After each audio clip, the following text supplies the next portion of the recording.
¿Alguna vez te has preguntado qué tienen las cuevas que nos revuelven el estómago? ¿Será la oscuridad que te envuelve, esos pasajes tan estrechos que apenas si cabes, o el miedo a perderte para siempre en sus laberintos? Si esa pregunta ya te hizo sentir un escalofrío por un segundo, dale un me gusta ahorita mismo, porque lo que te voy a contar hoy no solo te va a erizar la piel, sino que podría cambiar la forma en que ves los abismos ocultos de nuestro mundo. Prepárense para un viaje a lo desconocido, donde 3 historias increíbles nos revelarán por qué estos lugares nos aterrorizan tanto. Vamos a descubrirlo juntos. A unos 16 kilómetros al sur de Bloomington, Indiana, se encuentra la Cueva Sullivan, la cuarta más extensa del estado. Con casi 16.1 kilómetros de pasajes mapeados, es propiedad y está administrada por la Karst Conservancy, y a pesar de su tamaño, no es una cueva turística común. Los grupos interesados en explorarla deben solicitar permiso y se recomienda que sean espeleólogos expertos o avanzados, dada su dificultad. Debido a su vasta extensión, los túneles carecen de buena iluminación, por lo que es indispensable llevar equipo adecuado como linternas y protección para una exploración segura. La Cueva Sullivan se conoce desde al menos el siglo XIX, gracias a marcas halladas en una sección apodada Backbreaker, rompeespaldas. Esta parte es en esencia un túnel tan angosto y bajo que obliga a arrastrarse para pasar. Pero, a pesar de estos tramos apretados, la cueva es, en realidad, inmensa. La sala más grande de la cueva, conocida como la Sala Coloso, es una cámara monumental de 36.6 metros de altura y 61 metros de largo. De hecho, en 1962, después de que una gran parte de la cueva ya había sido cartografiada, se descubrieron 610 metros adicionales de pasajes nuevos en una sola expedición.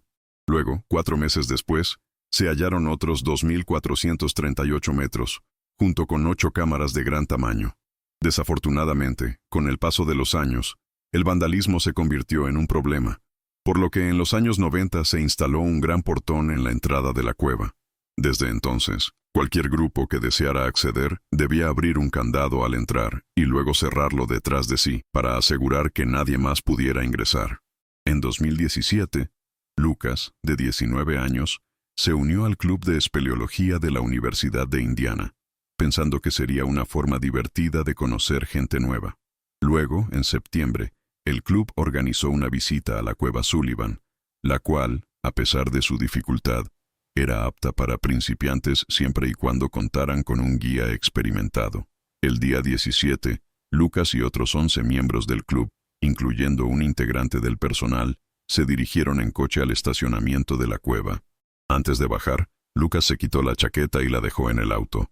Después tomó su mochila con agua y algunas botanas, y juntos se encaminaron hacia la entrada. Llegaron al portón alrededor de las 10:30 de la mañana, y el miembro del personal lo abrió, permitiendo que los 12 entraran a la cueva.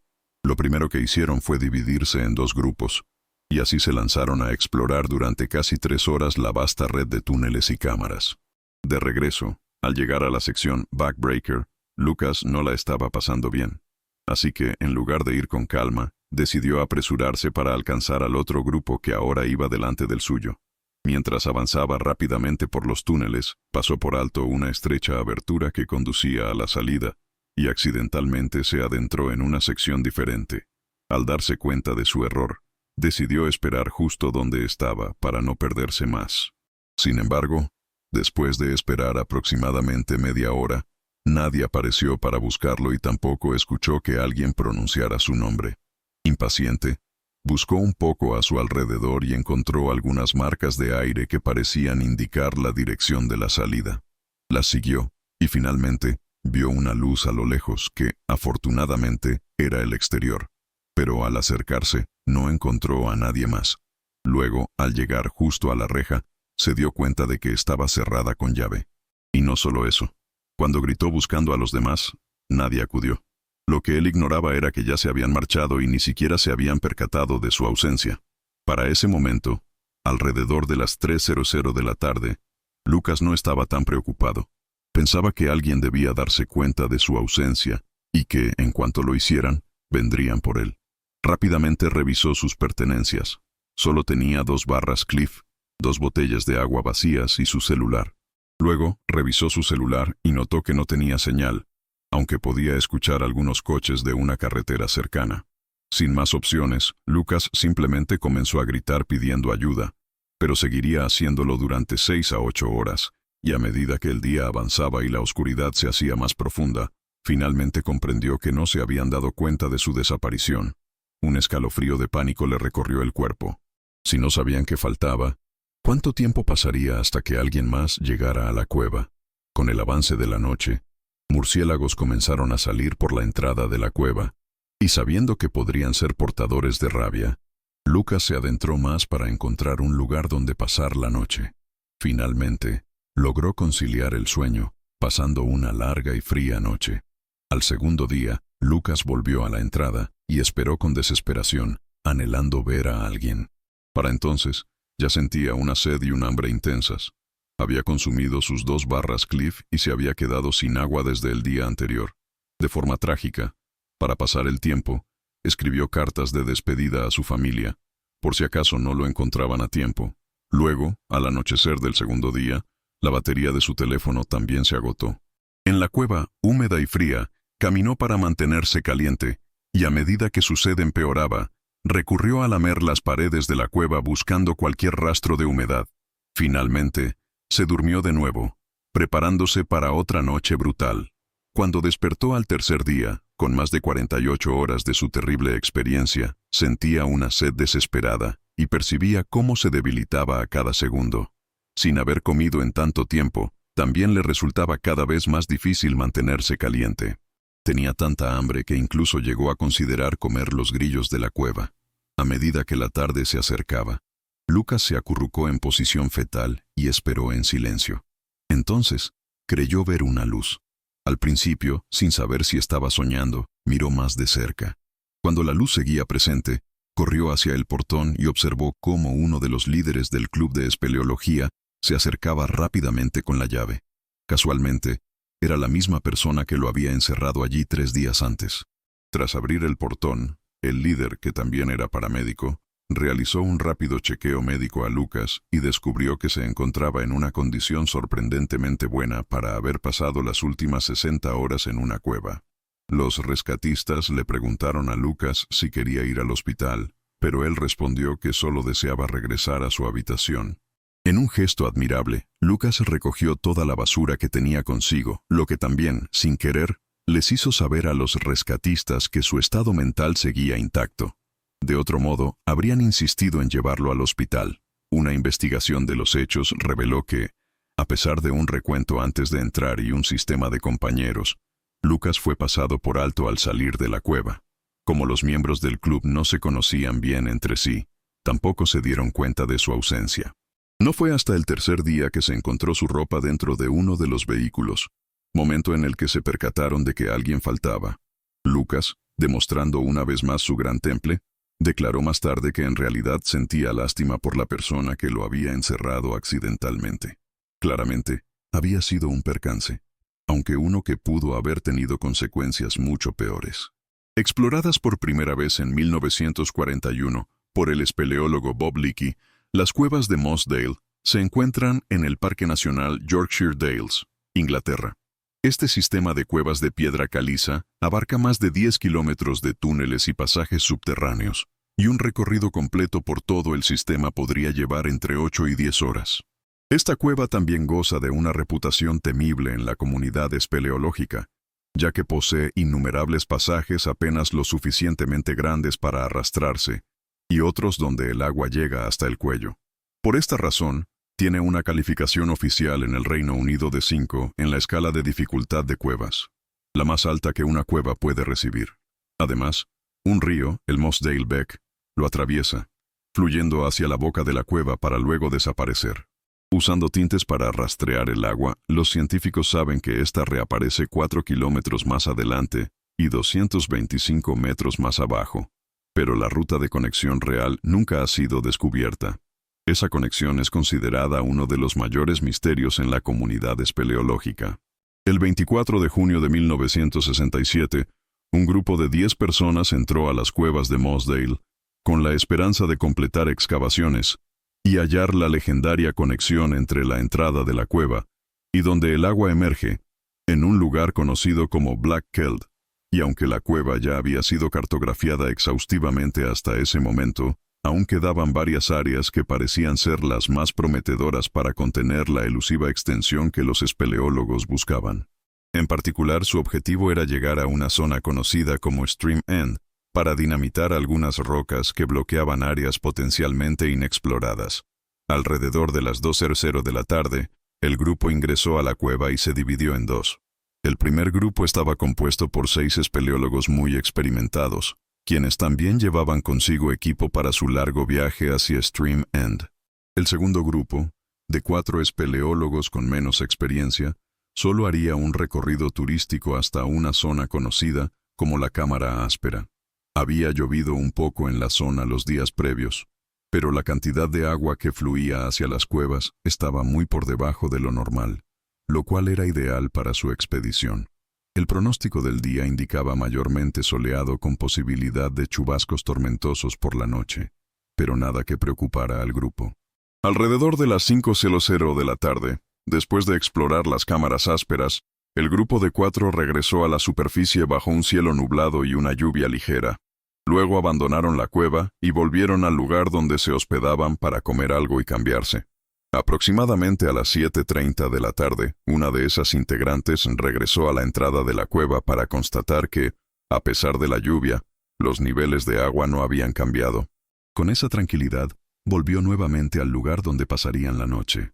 Bajo tierra, los hombres atravesaron varias secciones más sencillas antes de llegar a su primer verdadero desafío, conocido como el Maratón Lejano. Ahora, basándome en todo el contenido de espeleología que he cubierto, el Maratón Lejano parece una de las secciones más desafiantes mentalmente de cualquier cueva, ya que es un túnel de 274.3 metros de largo y apenas 25.4 centímetros de alto por 0.61 metros de ancho. Además de tener que arrastrarse por el pasaje durante un tiempo considerable en esas condiciones claustrofóbicas, las cuevas de Mossdale presentan agua fluyendo a diferentes velocidades en sus diversas secciones. Este pasadizo en particular tiene agua corriendo por el fondo, así que, además de arrastrarse de bruces, literalmente tendrían que ir jalándose a través del agua todo el tiempo. Pero estos hombres eran espeleólogos. Esto era para lo que vivían, y los llevaría a su destino.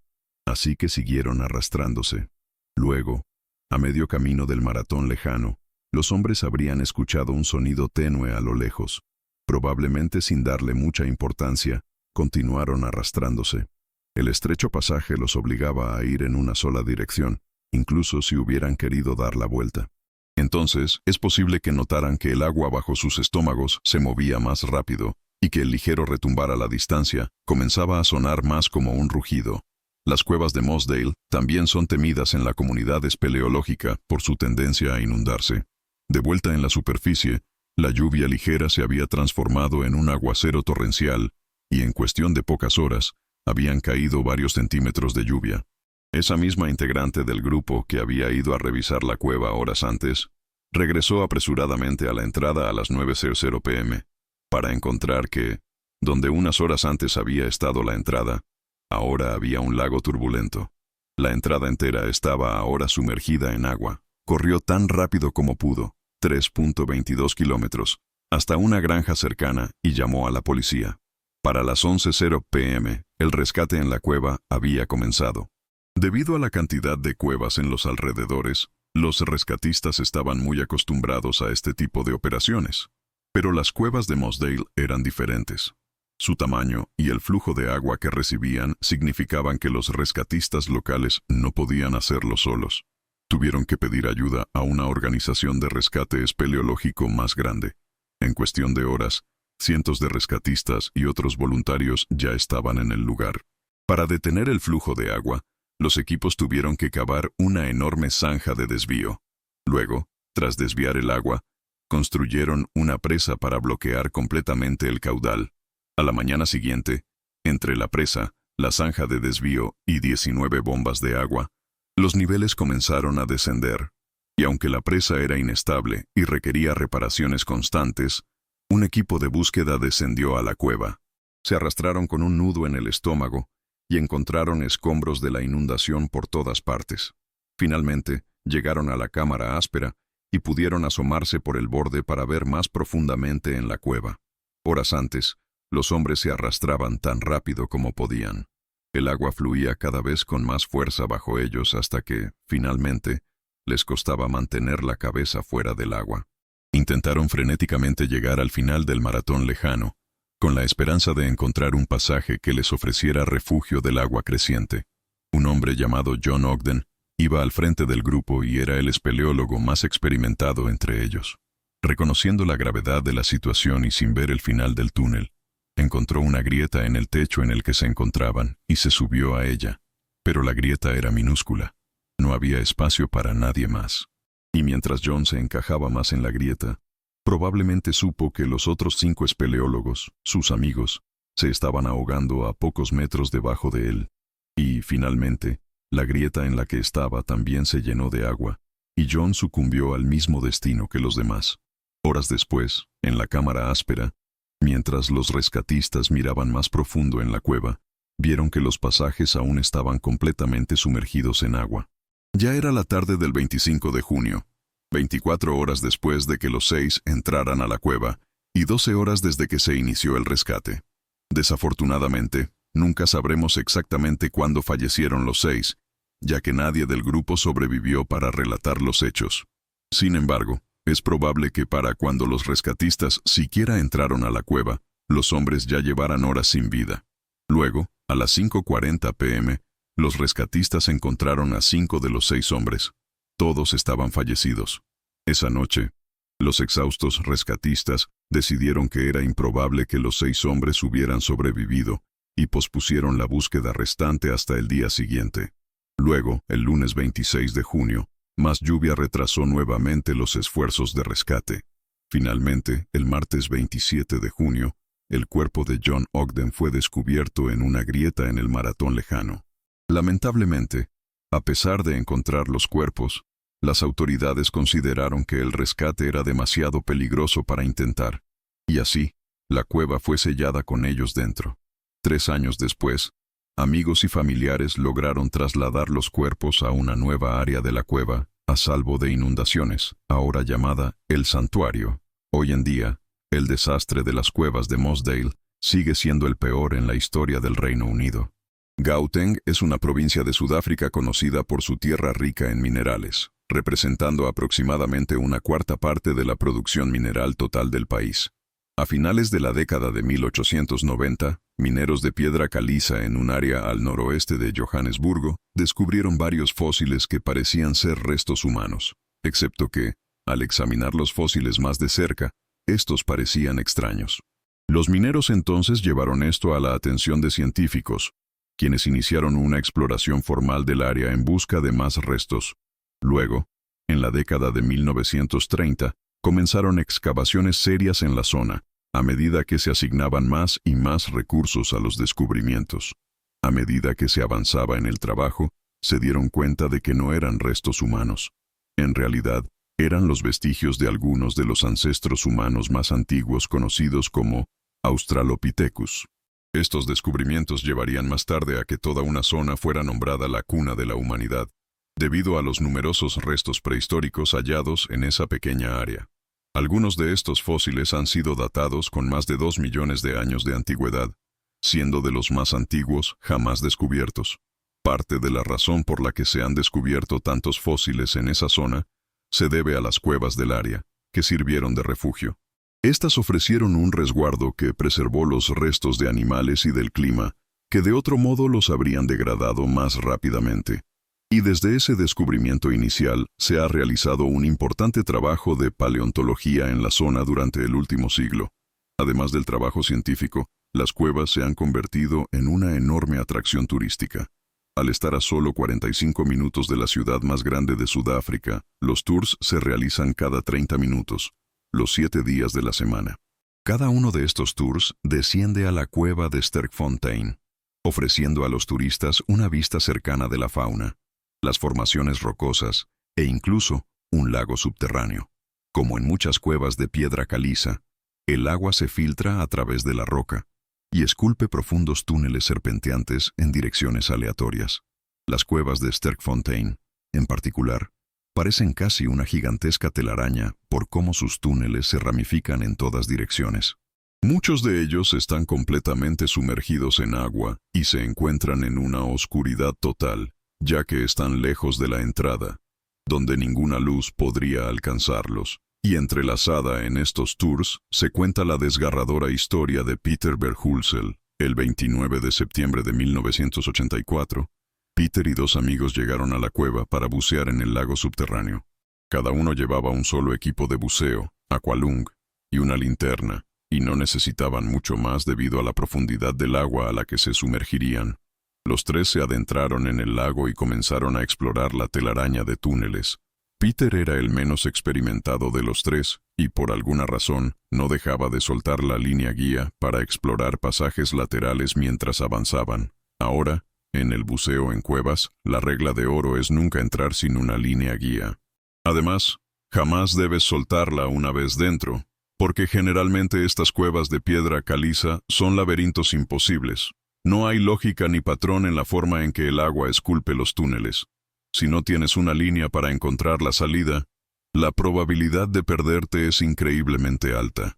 Cada vez que Peter se desviaba de la línea, sus amigos iban a buscarlo, pero la tercera vez que la soltó, sus amigos no vieron a dónde fue. Luego, fueron a buscarlo y no encontraron rastro alguno. Pronto, no queriendo alejarse demasiado de la línea ellos mismos, tuvieron que abandonar la búsqueda y salir a pedir ayuda. Mientras tanto, después de explorar brevemente, Peter buscó el camino de regreso y se dio cuenta de que estaba perdido. Buscó frenéticamente el túnel que lo llevara de vuelta a la línea, pero muy rápidamente se percató de que había cometido un error garrafal. Si no encontraba una salida, eventualmente se quedaría sin aire y se ahogaría. Continuó buscando desesperadamente el camino de regreso cuando, milagrosamente, tropezó con una bolsa de aire. Y dentro de esta bolsa de aire, de hecho, había incluso una pequeña isla de arena al final de un túnel. Así que Peter subió a la isla y pensó qué hacer a continuación. Al menos ahora no se quedaría sin aire y se ahogaría, pero debido a que su suministro de aire era limitado y no tenía idea de hacia dónde ir, tendría que esperar hasta que llegara la ayuda. Y afortunadamente, sus amigos habían estado en la línea cuando los vio por última vez. Seguramente irían a buscar a las autoridades y la ayuda llegaría. Peter solo tenía que esperar. Y Peter esperó. Primero esperó hasta cansarse. Cuando estuvo lo suficientemente agotado, se quedó dormido por la noche, pero al despertar, la ayuda aún no había llegado. Luego, Peter esperó todo el día siguiente, y aún así, no llegó ayuda. Después, el día siguiente, y así, una semana entera había transcurrido mientras Peter permanecía sentado en esa habitación completamente oscura, en lo profundo de la tierra. Mientras tanto, las autoridades rastrearon los túneles, asumiendo que Peter se había ahogado, sin saber que existía una bolsa de aire donde podría sobrevivir. Los días siguieron pasando así, y aunque Peter tenía agua para beber, sentía un hambre desesperada, solo en la oscuridad. Además, no tenía forma de saber cuánto tiempo había transcurrido, ya que en la oscuridad no existía el ciclo de día y noche. Finalmente, semanas después, una luz se filtró en la habitación donde estaba Peter y comenzó a explorar la oscuridad. Trágicamente, la luz se dirigió hacia la isla, donde encontraron el cuerpo de Peter desplomado sobre unas rocas. Después de semanas sin comida, Peter había muerto de inanición. Junto a él había un mensaje escrito en la arena que decía: «Te amo», para su esposa y su madre. De este mensaje, queda claro que en sus últimos días, Peter supo que el final se acercaba. Una autopsia realizada a su cuerpo reveló que falleció aproximadamente 3 semanas después de haberse perdido. Durante ese tiempo, los rescatistas buscaron en 900 metros de pasajes no descubiertos, cartografiando a medida que avanzaban para asegurarse de no repetir el camino. Después de no encontrar nada durante semanas, la búsqueda fue esencialmente suspendida cuando descubrieron una pequeña entrada cerca de la sección principal de la cueva. En esta nueva pista, había otra serie de pasajes donde finalmente encontrarían un rastro de huellas. Luego, 6 semanas exactas después de que Peter se perdió, su cuerpo fue hallado. Aún más trágicamente, los equipos de búsqueda y rescate habían pasado a menos de 30 metros de donde él se encontraba en varias ocasiones. Desafortunadamente, o ninguna de las partes escuchó a la otra, O si Peter los escuchó, simplemente no había forma de que él pudiera gritar a través de la sólida roca. Así que, finalmente, murió solo en la oscuridad. Hasta el día de hoy, es la única persona que ha fallecido en las cuevas de Sterkfontein. Hola a todos. Mi nombre es Sean, y bienvenidos a Scary Interesting. Si eres un espectador de antaño de mi canal, quizás hayas reconocido la historia del medio como una que ya he cubierto antes. De hecho, fue uno de mis primeros videos cuando aún aparecía en cámara, así que pensé que era hora de darle una actualización completa al nuevo formato visual, además de una remasterización de audio total con algunas mejoras en el guión para mayor claridad de la historia. Y dado que hay tantos suscriptores nuevos, espero que también haya sido una novedad para muchos de ustedes. Finalmente, aunque desearía que cada historia tuviera suficiente información disponible para hacer un video completo, a veces los detalles son escasos, y tuve que combinarlos como en este caso.